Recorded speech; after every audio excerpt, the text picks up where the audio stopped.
Good morning to all of you. I am Wasim Khan. Today we discuss on process control block.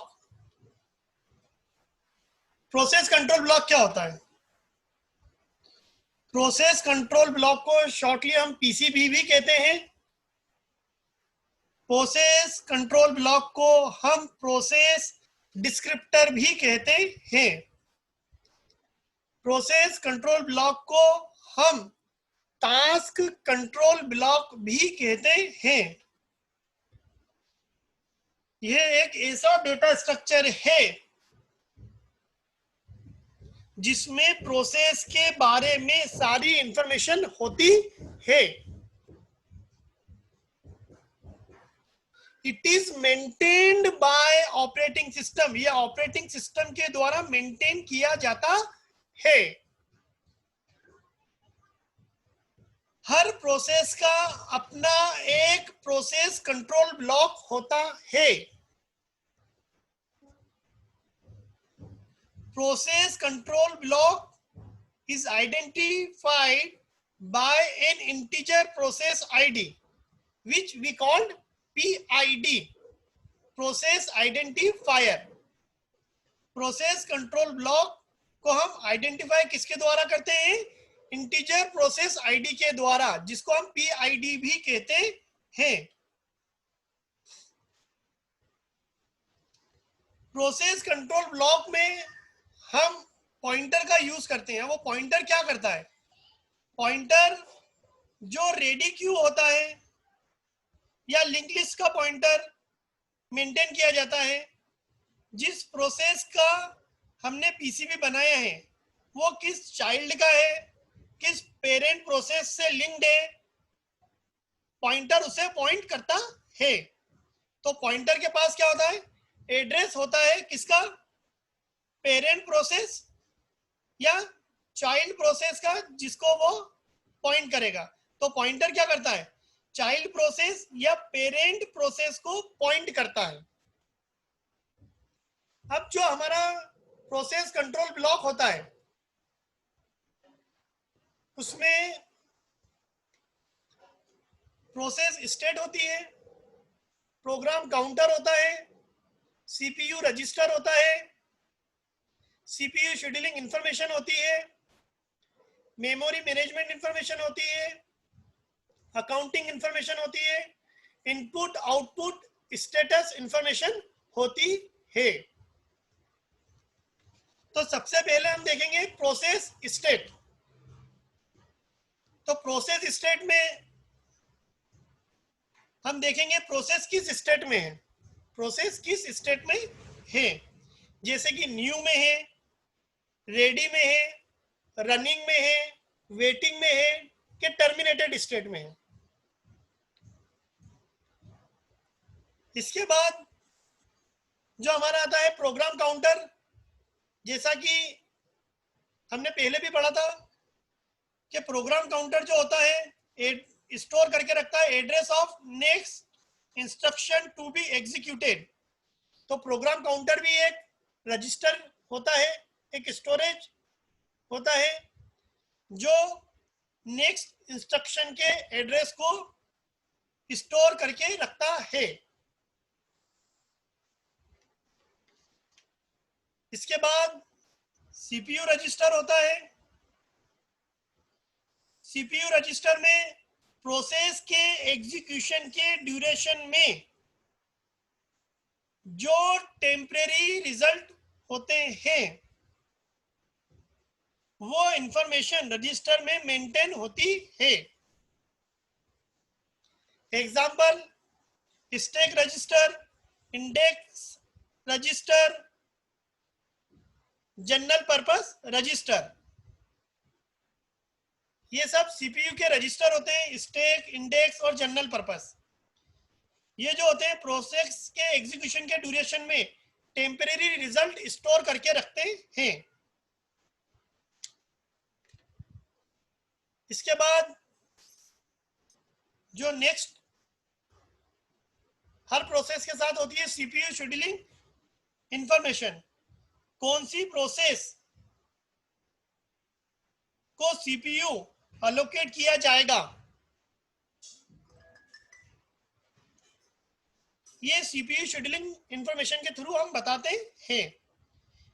Maintains information like process priority, pointer to scheduling queue, scheduling parameter, ये सारी चीजें हमारी CPU scheduling information के अंतर्गत आती हैं कि किस प्रोसेस की प्रायोरिटी क्या है और उसको हम कब सीपीयू अलॉट करेंगे।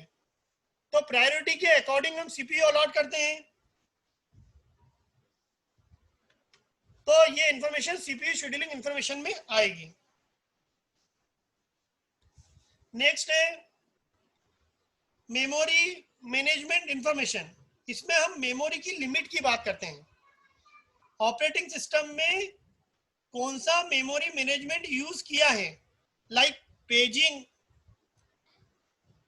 या सेगमेंटेशन। ये पेजिंग और सेगमेंटेशन हम आगे डिस्कस भी करेंगे।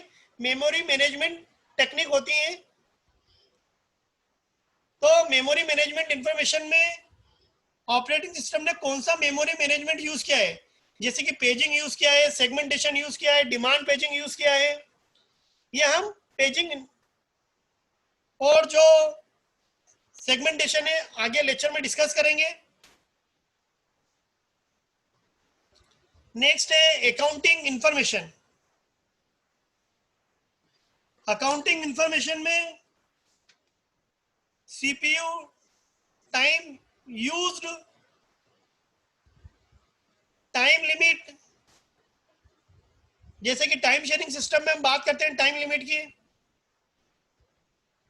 जॉब, प्रोसेस नंबर, ये सब अकाउंटिंग इंफॉर्मेशन के अंतर्गत आती हैं कि सीपीयू ने कितना टाइम यूज किया है, उसकी टाइम लिमिट क्या है, जॉब कौन सा आया था उसका नंबर क्या है, प्रोसेस कौन सी आई थी उसकी नंबर क्या है। ये सब हम अकाउंटिंग में मैनेज करते हैं, अकाउंटिंग इंफॉर्मेशन के अंतर्गत मैनेज करते हैं। इसके अलावा आता है आपका इनपुट आउटपुट स्टेटस इंफॉर्मेशन। इसमें list of input output devices या लिस्ट ऑफ ओपन फाइल्स, सारी चीजें इनपुट आउटपुट स्टेटस इंफॉर्मेशन के अंतर्गत आती हैं। List of input output devices और लिस्ट ऑफ ओपन फाइल्स। इसके अलावा जो एक पॉइंट और मैंने आपको बोला था, प्रोसेस नंबर। हर प्रोसेस का एक नंबर होता है उसके आइडेंटिफिकेशन के लिए। हर प्रोसेस का एक नंबर होगा उसके आइडेंटिफिकेशन के लिए।